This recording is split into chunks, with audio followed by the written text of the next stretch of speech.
Dober večer, dragi prijatelji. Pred nekaj več kot letom dni sem se prvič predstavila tukaj, da bi vas pozdravila na webinarju Osnove vere in znanosti. Bila sem zelo živčna, saj sem prvič naredila kaj takega, tedensko serijo webinarjev, ki bo tekla 4 mesece in bo hkrati prevedena v 8 različnih jezikov. Če vam povem po pravici, nisem vedela, koliko dela bo s tem, a k sreči je z Božjo pomočjo šlo. Tedni so minevali, tehnični problemi so bili počasi odpravljeni, veliko pa vas je pisalo, da uživate v seriji in se veliko naučite in ste celo poslali videoposnetke prijateljem, ki so jih teme zanimale. Prav tako sem z veseljem izvedela, da je naša publika iz številnih različnih držav in različnih starosti. Nekdo je rekel: "Moj oče, ki je v Romuniji, res uživa v seriji. Vem, da so bili celo najstniki, ki so nam sledili in ti so najbolj izbirčno občinstvo." Na splošno se je vse to delo 4 mesecev splačalo, a je bilo tudi zelo zahtevno in vsa ekipa se je veselila, da bo konec, da si lahko spočijemo. Nihče ni vedel, da se bo, ko bomo tik pred zadnjo oddajo, zgodilo nekaj groznega in da ne bomo mogli končati. Mislim, da vsi že veste. 3 dni pred zadnjo oddajo, 9. maja lansko leto, sem imela zelo hudo plezalno nesrečo, padec z višine 8 metrov, zaradi katerega sem pristala v bolnišnici za 45 dni. 2 tedna v enoti intenzivne nege, 2 zelo zapleteni rekonstruktivni operaciji in 4 mesece v invalidskem vozičku. To je bila najtežja izkušnja, ki smo jo z družino prestali, vendar je bila tudi lepa izkušnja, saj smo ves čas uživali podporo številnih ljudi.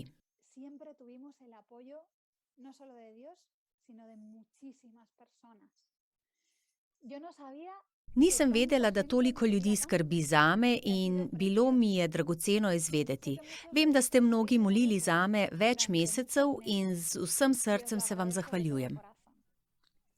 Bog je slišal vaše molitve in ne le rešil moje življenje, prav tako mi je dovolil, da spet hodim in se dovolj okrepim, da lahko znova delam. In tukaj sem zelo srečna in zelo hvaležna, da lahko z vami podelim predavanje številka 16 spletnega webinarja Osnove vere in znanosti z naslovom Človeški fosili.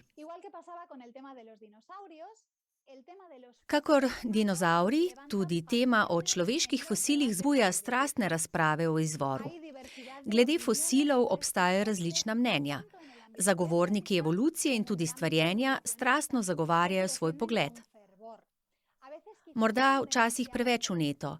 Če razmislimo, je logično, stvari, ki so nam pomembne, izzovejo čustvene odzive.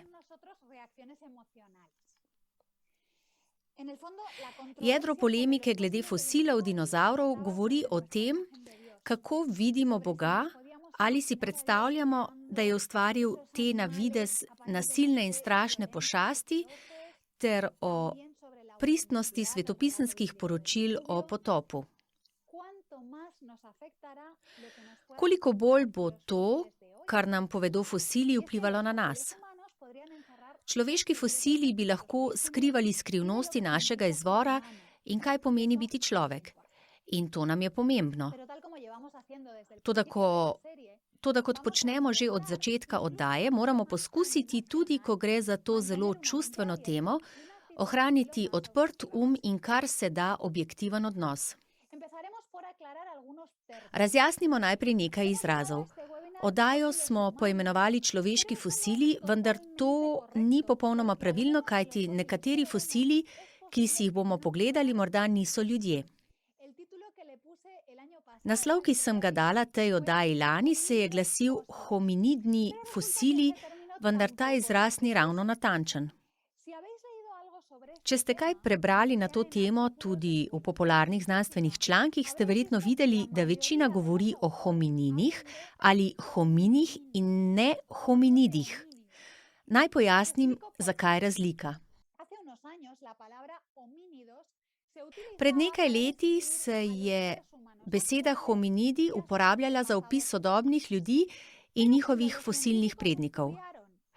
Vendar se je izkazalo, da so znanstveniki pri študiji DNK velikih opic, to je šimpanzov, goril in orangutanov, ugotovili, da je zelo podobna človeški DNK. Zato so se odločili, da jih vključijo v skupino hominidov in skovali so še eno besedo hominini za današnje ljudi in njihove fosilne prednike.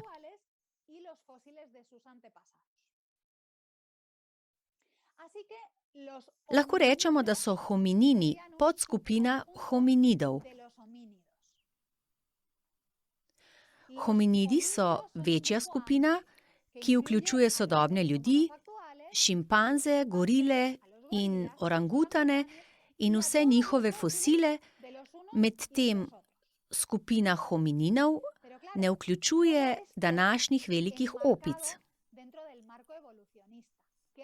Seveda pa je vse to v okviru evolucije, ki predvideva, da imajo velike opice in ljudje skupnega prednika iz preteklosti.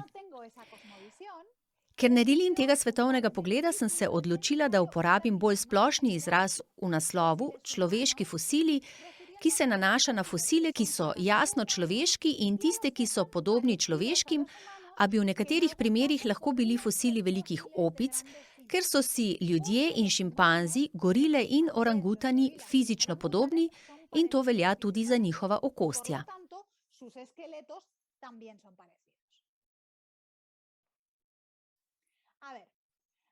Mi lahko kdo v klepetu pove, kaj je bilo najpomembnejše, kar smo se naučili lani? To je nekaj, kar sem ponavljala vedno znova na skoraj vsakem srečanju že od začetka. Kaj je najpomembnejše, česar smo se lani naučili? Odlično. Zelo dobro. Točno tako. Razlika med podatki in razlago. Na zaslonu boste videli nekaj fotografij in rada bi, da mi poveste v klepetu, ali gre za podatke ali interpretacijo. Kaj pravite? So to podatki ali razlaga?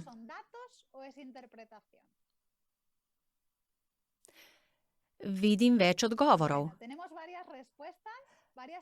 Pravite, da gre za podatke.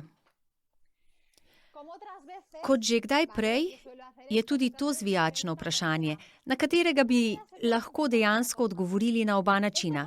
To so fotografije pravih fosilnih lobanj in zato bi jih lahko obravnavali kot podatke, če pa pozorno pogledate, so nekatere zlepljene iz majhnih delcev, kar pomeni, da so bile rekonstruirane, zato gre za prvo raven razlage. Kot smo povedali lani za dinozavre, je večina fosilov razdrobljena, zato bi to bili čisti podatki.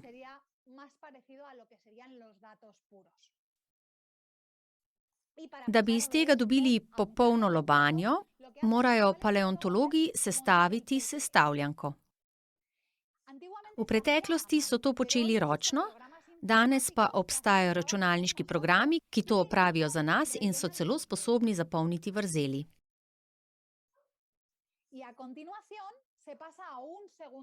Temu sledi druga stopnja razlage, v kateri se lobanji dodajo mišice in kasneje obrazne značilnosti. Da bi to lahko storili, uporabijo računalniške programe, podobne tistim, ki jih uporabljajo forenziki za rekonstrukcijo človeških okostij. Te stopnje razlage veljajo za precej zanesljive, vendar so od tod dalje bolj ugibanja. Če sledimo procesu, je do tod jasen, potem pa gre bolj za ugibanje. Ko na primer dodamo barvo kože ali količino dlak na obrazu in telesu, V kosteh namreč ni najti ničesar, kar bi kazalo na te informacije. Enako se zgodi z rekonstrukcijo načina življenja teh posameznikov.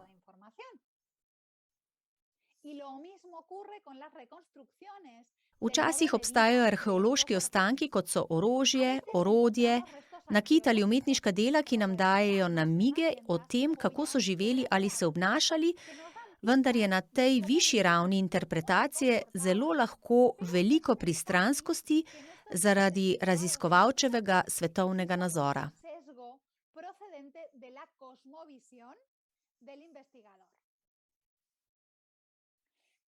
Zato so v mnogih filmih in dokumentarcih primitivna človeška bitja prikazana kot nerodna, nekoliko neumna ali nezmožna komunikacije. Raziskovalec, ki izhaja iz svetopisemskega pogleda na svet, ne bi nikoli razlagal starodavnih človeških bitij na ta način. Verjamemo, da je Bog ustvaril inteligentne ljudi in zmogljivostmi, ki so veliko boljše od naših. Zato se včasih podamo v drugo skrajnost in ugibamo o tem, kaj bi predpotopni ljudje lahko počeli. Prav tako brez podatkov, ki bi podprli naše zamisli. Druga vrsta razlage, na katero zelo vpliva raziskovalčev svetovni nazor, se pojavi, ko primerjamo različne fosile med seboj in jih razvrščamo glede na določen vzorec. Na primer, prepričana sem, da ste videli predstavitev različnih vrst hominidov, razporejenih vodoravno, od nečesa zelo podobnega šimpanzu do sodobnega človeka. To izhaja iz risbe slikarja Rudolfa Zalingerja z naslovom Parada opic iz leta 1965.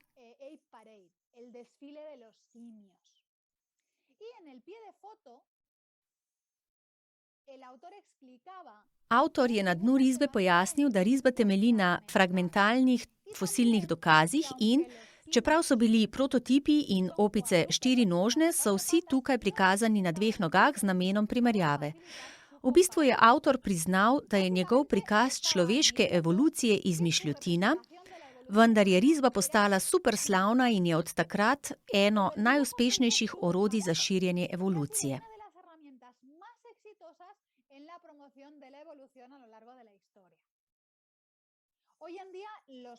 Danes paleontologi ne verjamejo v linearno evolucijo iz šimpanzov v ljudi, temveč v nekaj podobnega drevesu, v katerem sta šimpanz in sodoben človek na koncu vej, hominidni fosili pa so v sredini.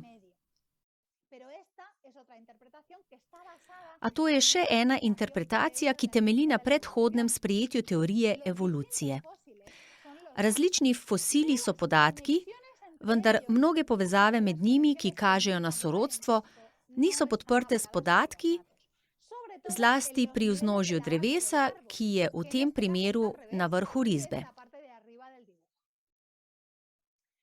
Zdaj pa bo govora o nekaterih najbolj znanih človeških fosilih ali hominidnih fosilih. Večino informacij, ki jih bom danes delila z vami, sem črpala iz dveh virov.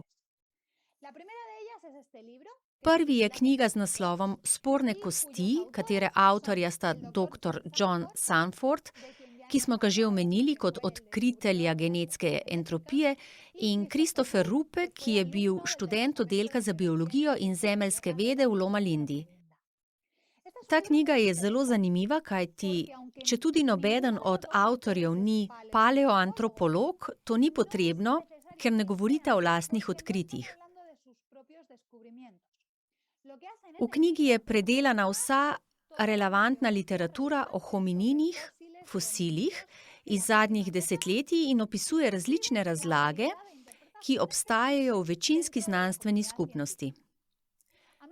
Ta knjiga me spominja na Zgodbo brez konca, saj je napisana v dveh barvah. Za poudarjanje dobesednih citatov strokovnjakov avtorja uporabita modro barvo.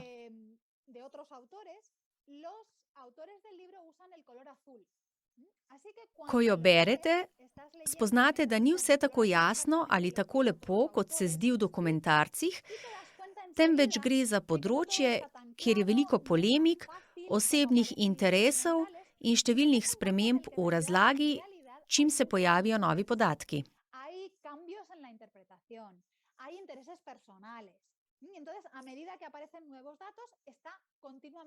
Če znate angleško, vam priporočam to knjigo.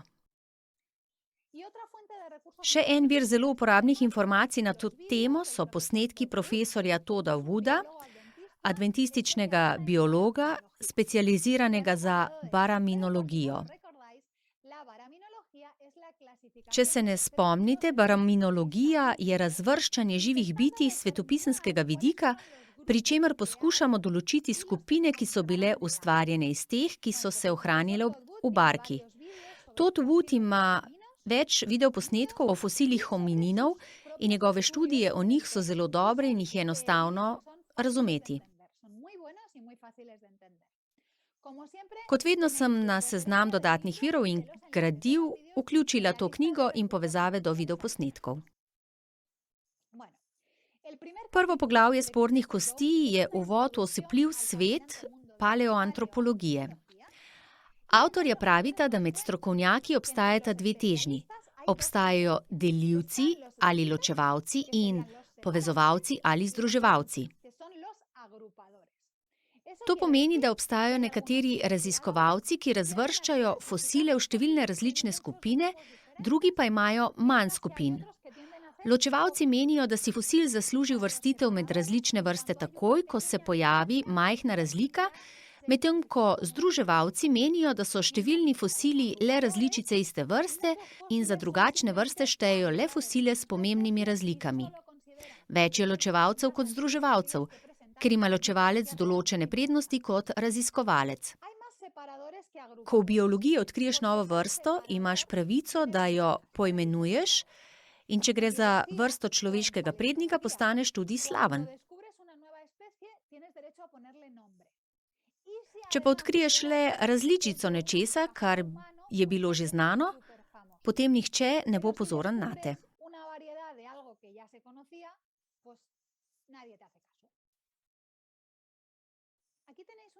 Tukaj je seznam različnih fosilov lobanje hominina, ki so opisani in razvrščeni. Glede na ločevalce je več kot 20 vrst porazdeljenih v 6 rodov, po združevalcih pa sta v bistvu 2 vrsti fosilov.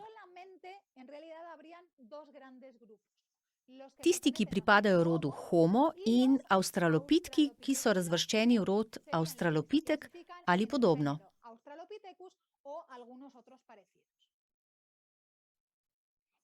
Na tej fotografiji si lahko gledate primer vsake. Na levi je lobanja Homa, bolj točno Homo sapiensa, sodobnega človeka. Ima veliko zaokroženo lobansko votlino, ki lahko drži velike možgane. Ima ploski obraz, rahlo naznačene obrvi in čeprav tega ne vidite na fotografiji, je luknja, ki povezuje lobanjo s hrbtenjačo, na sredini spodnjega dela lobanje, zaradi česar glava počiva navpično na hrbtenici. To kaže, da je Homo hodil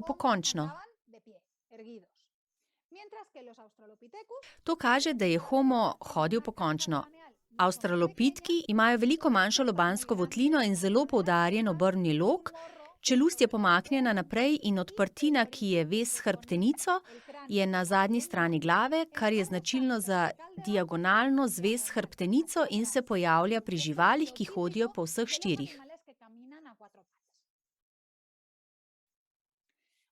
Stališče kreacionistov glede fosilov hominidov je, da jih lahko razdelimo v 2 neodvisni skupini, ki ju ne povezuje sorodstvo.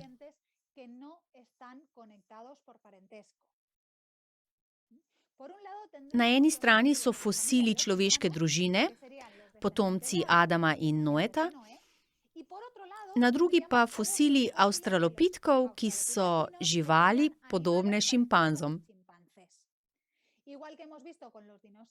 Kot smo videli pri dinozavrih in drugih skupinah, je možno, da je bila v starih časih biološka raznolikost večja znotraj vsake ustvarjene skupine in da so kasneje nekatere vrste izumrle, kar je pustilo le eno ali nekaj preživelih vrst.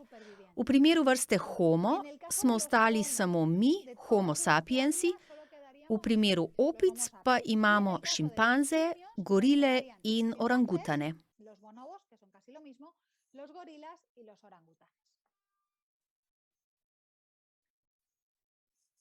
Kot skoraj vedno, nimamo dovolj časa, da bi podrobno govorili o vseh fosilih obeh skupin, zato se bom osredotočila na dve zelo znani, potem pa vam bom dala nekaj idej o drugih.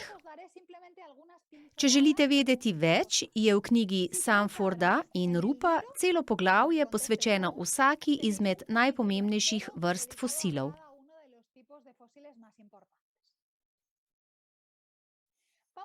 Začeli bomo s fosilom, ki je tako znan, da ima svoje ime. Prepričana sem, da ste vsi že slišali za Lucy. Lucy je delni okostnjak ženske, Australopithecus afarensis, ki je bila odkrita v Etiopiji leta 1974. Številni muzeji razstavljajo rekonstrukcije Lucy. Tukaj jih je nekaj. Ti dve sta iz dveh različnih muzejev. Povedali smo, da so avstralopitki za kreacioniste skupina živali, podobnih šimpanzom, toda na teh fotografijah se Lucy zdi veliko bolj človeška kot šimpanz, ki je prikazan na desni. V klepetu vam bom zastavila vprašanje, na katerega lahko odgovorite. Zaradi česa je Lucy videti bolj človeška? Kaj menite?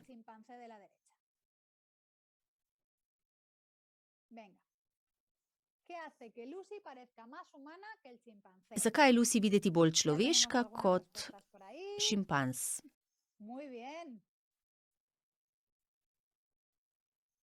Odlično.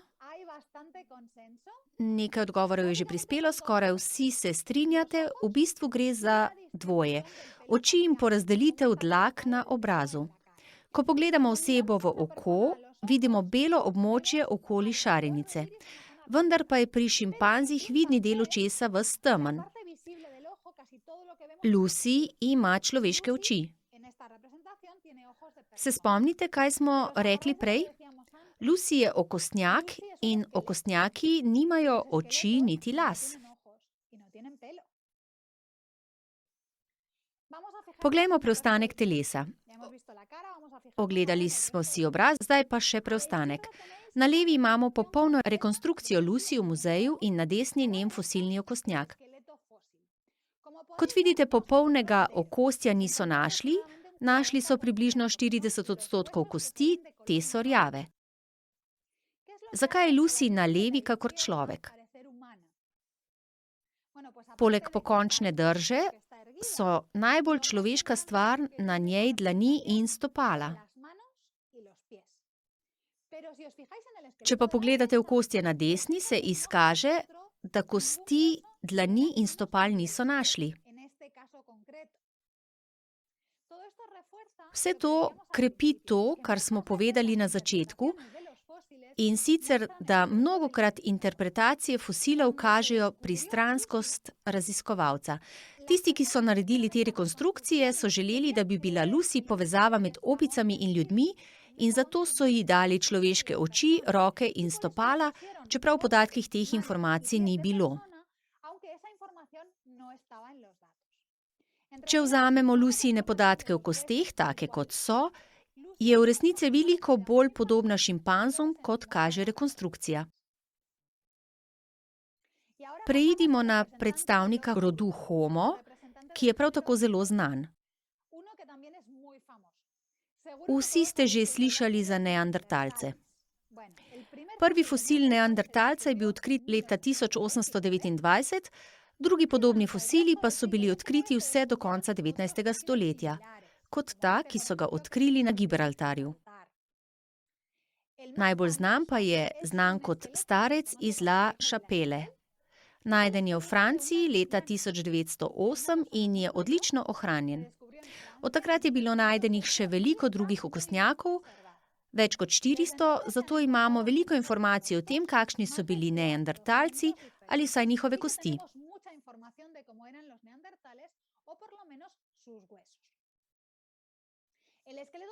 Skelet telesa je zelo podoben kot pri Homo sapiensu, čeprav so kosti bolj robustne. Glava je nekoliko večja in ima nekaj različnih značilnosti, kot je čelo, ki je usločeno nazaj, in zelo poudarjene obrnjene loke.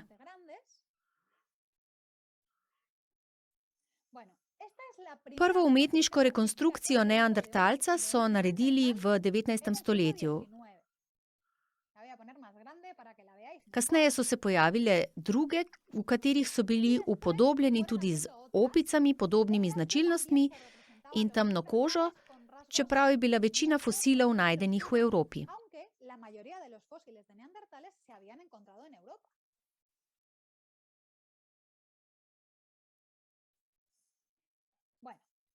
V zadnjih desetletjih sta genetski napredek in odkritje organskega materiala v številnih fosilih omogočila sekvenciranje DNK neandertalcev in znanstveniki so odkrili, da sta se Homo sapiens in Homo neanderthalensis skrižala in imela otroke, ter da ima večina Evropejcev v svojem genomu neandertalsko DNK.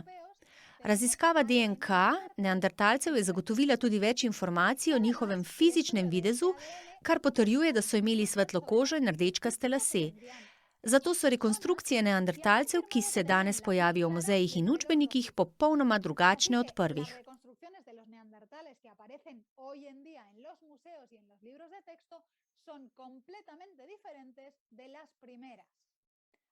Zdaj so prikazani takole.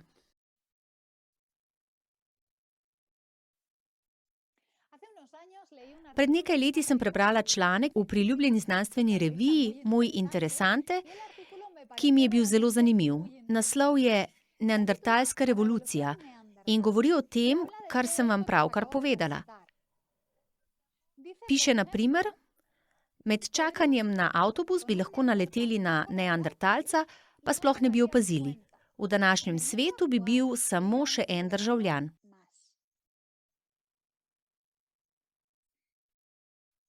Članek govori tudi o nekaterih drugih človeških fosilih, ki so jih našli v zadnjih letih in sklene z naslednjo izjavo. Nikoli ni bilo spopada med človeškimi vrstami. Najnovejše študije kažejo, da so se našli izumrli evolucijski sorodniki, križali med seboj in z našimi predniki, ter da so številne sedanje populacije ohranile njihov genski odtis.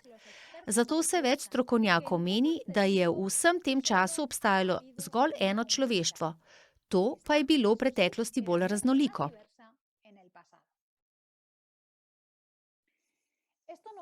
To ni kreacionistična revija. To je priljubljena znanstvena revija, ki jo lahko kupite v kiosku in ki trdi isto, kot pravita Sanford in Rupp v svoji knjigi. Da so bili vsi homo fosili dejansko del enega samega človeštva, ene same vrste. Reproduktivna združljivost je značilnost, ki se najbolj uporablja za opredelitev biološke vrste. Če se dva organizma lahko razmnožujeta med seboj, je to zato, ker sta iste vrste. Genetske študije so pokazale, da se različni homo lahko in so se med seboj razmnoževali, tako da jih ne bi smeli v resnici klicati Homo neanderthalis ali Homo erectus in tako dalje. Vsi bi bili in bi morali biti Homo sapiens, tako kot mi, le da, kot piše v članku, je bila raznolikost vrste v preteklosti bolj pestra in v fizičnem videzu ljudi so bile večje razlike kot danes. Na primer v velikosti. Obstaja vrsta fosila, ki je vključena v rod Homo, ki se ljubeče imenuje hobiti, ker so bili tako majhni. Odrasli so bili le meter visoki. Te fosile so našli na otoku Isla de Flores in njihovo znanstveno ime je Homo floresiensis. Paleontologi so mislili, da s tako majhno glavo in možgani ne morejo imeti človeške inteligence in v prvih rekonstrukcijah so izgledali takole.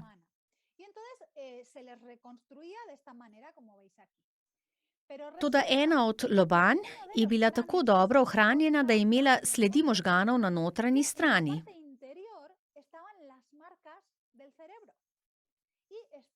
Med proučevanjem so znanstveniki prišli do sklepa, da so možgani popolnoma človeški in so lahko celo razločili oznako področja, ki je odgovorno za govor.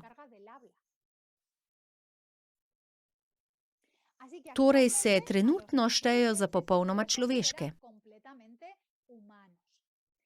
Dejstvo, da so nizki, je lahko posledica biološkega pojava, znanega kot otoški dvorfizem. Številne vrste sesalcev, ki živijo na otokih, so manjše od njihovih celinskih različic. Domnevajo, da je to prilagoditev na pičlo hrano. Žival ali manjša oseba potrebuje manj hrane. Skratka, večina fosilov hominina je ali jasno človeška ali pa očitno podobna šimpanzom, vendar kot vedno obstajajo nekatere izjeme. Obstajajo fosili, večino so jih odkrili pred kratkim, ki predstavljajo mozaik značilnosti, zaradi česar jih je težko razviti.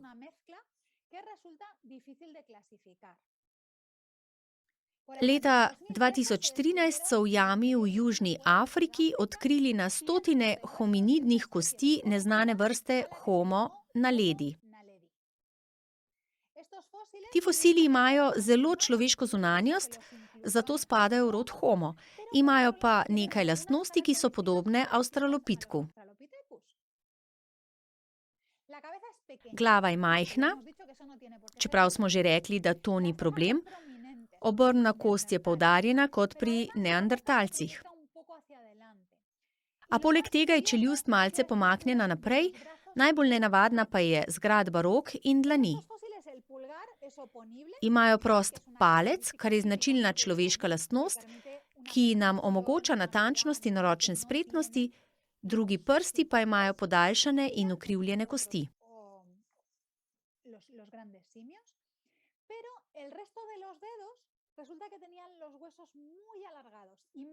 Veliko daljše in ukrivljene kot pri nas. V ramenskem sklepu nadlahtnica ne štrli vstran, temveč je nagnjena navzgor, kar je skupaj z ukrivljenimi prsti značilno za organizme, ki imajo roke običajno dvignjene, da lahko plezajo ali visijo z drevesnih vej.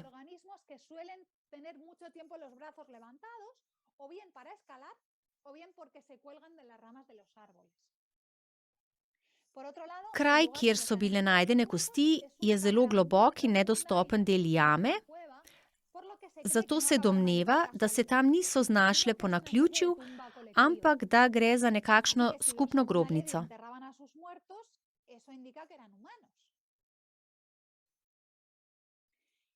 Če so Homo naledi pokopavali svoje mrtve, to kaže, da so bili bolj ljudje. National Geographic imenuje to vrsto skoraj ljudje in jih prikazuje s tem v mislih. Kreacionisti še vedno nimajo jasne ideje o naledih. Obstajajo tisti, ki mislijo, da gre za slabo razvrščene avstralopitke, in drugi, ki mislijo, da je bil tip človeka, ki je imel zaradi svojega načina življenja ali vsakodnevnih dejavnosti nekaj posebnih prilagoditev v kosteh, da so se njihove roke in prsti prilagodili njihovemu življenjskemu slogu.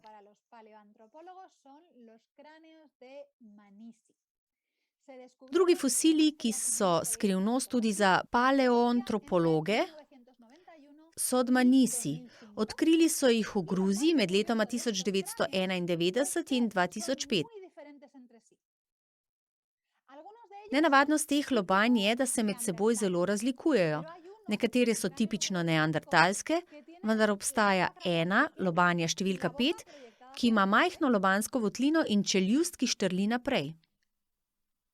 Vse te lobanje so bile razvrščene v rod Homo, toda razprava med znanstveniki je, ali spadajo v eno ali več vrst. Če bi jih našli na različnih krajih, bi jih nedvomno razvrstili med različne vrste, ker se zelo razlikujejo ena od druge, a ker so bile vse najdene skupaj na istem geografskem kraju in v istih plasteh, je logično sklepati, da so bile del iste populacije in torej iste vrste. Če je tako, pomeni, da so bili starodavni ljudje fizično zelo raznoliki, kar podpira trditve združevalcev. Kot vedno, ne vemo vsega, daleč od tega, in še naprej preiskujemo to zanimivo temo. Prepričana sem, da se bo v prihodnosti pojavilo več fosilov, ki bodo razjasnili nekatere naše dvome in izzvali druge. V zadnjih nekaj tednih sem zbrala različne znanstvene članke o fosilih homininov, v katerih piše, da bodo spremenili klasifikacijo oziroma prepričanje o človeških prednikih. Pokazala vam bom nekaj primerov. Najstarejši Homo sapiens je živel 35.000 let prej, kot so prvotno verjeli. Skrivnostna fosilna lobanja širi človeško družinsko drevo, vendar obstajajo nerešena vprašanja. Vse to je del lepote znanosti in biti moramo pozorni, ker se na nekaterih področjih, kot je ta, stvari nenehno spreminjajo. Rada bi končala s komentarjem nečesa pomembnega. Vajeni smo dokumentarcev in učbenikov, ki vse te vrste starodavnih ljudi postavljajo v prazgodovino, dolgo obdobje, ki se razteza na stotine tisoč let v preteklost. Odvisno od perspektive. Kaj pa pravijo o tem kreacionisti? Kdaj so živele vse te skupine? Zaradi plasti, v katerih so bili najdeni, v najvišjem delu geološkega stolpca, je kreacionistična interpretacija ta, da so vsi živeli po potopu. Naj ponovim. Našli nismo nobenih ostankov izpred potopa. Nekateri se sprašujejo, če so bili starodavni ljudje tako inteligentni kot mi danes, zakaj so živeli tako primitivno. Če pa malo pomislimo, je smiselno. Potop je popolnoma uničil človeško civilizacijo z vsemi napredki, ki nam niti niso znani, vendar so najverjetneje obstajali. Osmerica preživelih z barke je začela znova. Če bi danes splošna katastrofa uničila vso tehnologijo in bi preživeli samo moja družina in jaz, sem prepričana, da bi se nam zgodilo nekaj podobnega. Vem, da obstajajo avtomobili, hladilniki in pospeševalniki delcev, vendar tega nikakor nisem zmožna izdelati. Sploh ne vem, ali bi si lahko sama sešila oblačila. Ne vem, kako zgraditi hišo, zato bi verjetno živela v jami. Po potopu so se Noetovi potomci razselili po vsem svetu in morali obnoviti civilizacijo. Na vsakem kraju so to naredili drugače in v drugačnem tempu. In ker je Bog ustvaril človeka z možnostjo prilagajanja različnim razmeram, so se razlikovali tudi fizično in zato najdemo toliko vrst homo fosilov. Kasneje so nekatere od teh skupin izumrle zaradi bolezni, vojne ali drugih razlogov in zdaj smo vsi, ki smo ostali, zelo podobni drug drugemu, vsaj kar se tiče okostja.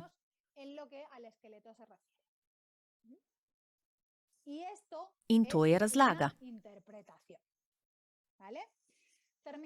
Končamo današnjo temo in našo serijo Osnove vere in znanosti.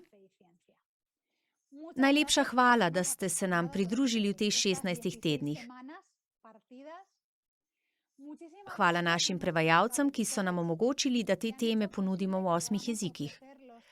Hvala tudi Bogu, zlasti Bogu, ker je tako čudovit stvarnik in je vse ustvaril tako dobro.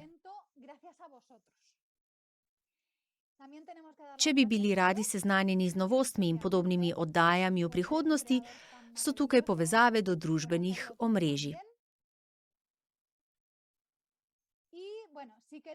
Prav tako mi lahko pošljete e-poštno sporočilo na noemi.duran@eud.adventist.org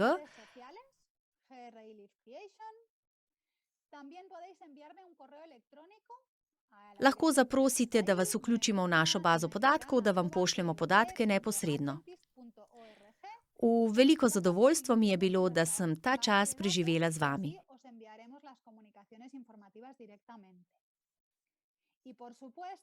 Tukaj je še spletna stran Geoznanstvenega raziskovalnega inštituta.